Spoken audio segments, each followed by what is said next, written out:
அண்மை செய்தியை பார்க்கிறோம். ராஜஸ்தானில் ஆழ்துளை கிணற்றில் தவறி விழுந்த 3 வயது சிறுமியை மீட்கும் பணி நடைபெற்று வருகிறது. 150 அடி ஆழம் கொண்ட ஆழ்துளை கிணற்றில் தவறி விழுந்திருக்கிறார் 3 வயது சிறுமி. இந்நிலையில் அந்த சிறுமியை மீட்கும் பணி நடைபெற்று வருகிறது.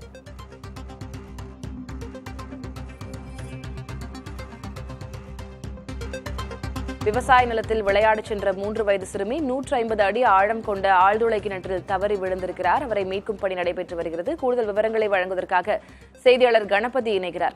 கணபதி, அந்த சிறுமி உயிரோடு இருக்கிறார் அப்படின்னு உறுதி செஞ்சு அவர்களை இப்போ அவங்களுக்கு தேவையான ஆக்சிஜன் இந்த சப்ளை எல்லாம் வழங்கப்பட்டிருக்கா? மீட்கும் பணி எந்த அளவுல இருக்கிறது? கடும் குளிரிலே மீட்பு பணி தொடர்ச்சியாக நடந்து வருகிறது. டிசம்பர் 23ஆம் தேதி அன்றே சேத்தனா என்கிற அந்த சிறுமி இந்த போர்வெல் கிணற்றுக்குள் வீழ்ந்து விட்டார். இந்த கிணற்றின் மொத்த ஆழம் 700 அடி என கணிக்கப்பட்டிருக்கிறது. அதிலே குழந்தை தற்போது சிக்கியிருக்கும் இடம் 150 அடி ஆழத்தில் இருக்கிறது. அந்த ஆழத்தில் இருந்து அவரை மீட்க வேண்டும் என்றால் பக்கத்திலே சுரங்கம் தோண்டி அதில் பல நாட்களாகும். குளிரிலே அதற்குள் குழந்தையின் உடல்நலம் பாதிக்கப்படும் என்பதால் வேறு வழிகளிலே குழந்தையை காப்பாற்ற முயற்சி நடந்து கொண்டிருக்கிறது.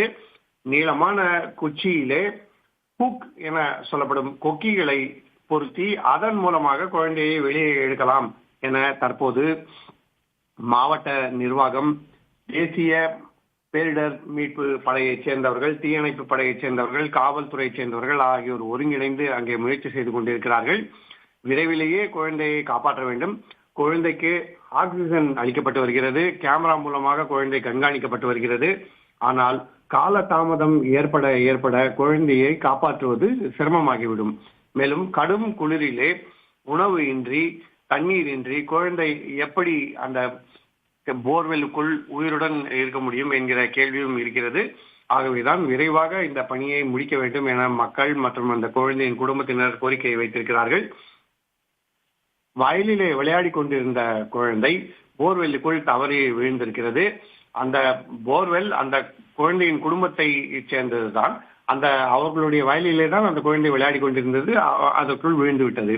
ஆகவே அந்த போர்வெல்லை ஏன் அப்படி திறந்து வைத்திருக்கிறார்கள் என்ற கேள்வி ஒரு பக்கம் இருந்தாலும் முதலில் மீட்பு பணியை முடிக்கலாம், அதன் பிறகு மற்ற பணிகளை பார்க்கலாம் என மாவட்ட நிர்வாகம் தெரிவித்திருக்கிறது. பெற்றோருடைய ஒப்புதலுடன் அவர்கள் கொக்கி மூலமான கருவியை வைத்து குழந்தையை மீட்க தற்போது முயற்சி செய்து கொண்டிருக்கிறார்கள். விரைவாக இந்த மீட்பு முயற்சி வெற்றி பெறவில்லை என்றால் குழந்தையின் உயிருக்கு ஆபத்து ஏற்படும் வாய்ப்பு இருக்கிறது.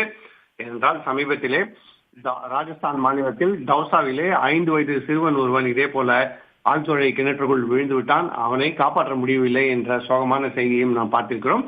அப்படிப்பட்ட சூழ்நிலையில் தான் தற்போது சிறுமியை மீட்க கடுமையான போராட்டம் நடந்து கொண்டிருக்கிறது. 3வது நாட்களாக மீட்பு பணி நடைபெற்று வருகிறது. குழந்தை மீட்கப்பட வேண்டும் என்பதுதான் அனைவரது எதிர்பார்ப்பு. தற்போதைய நிலையை நினைக்கும் போது உள்ளபடியே மனம் கணக்கிறது. உங்களுடைய விவரங்களை வழங்கியதற்கு நன்றி கணபதி.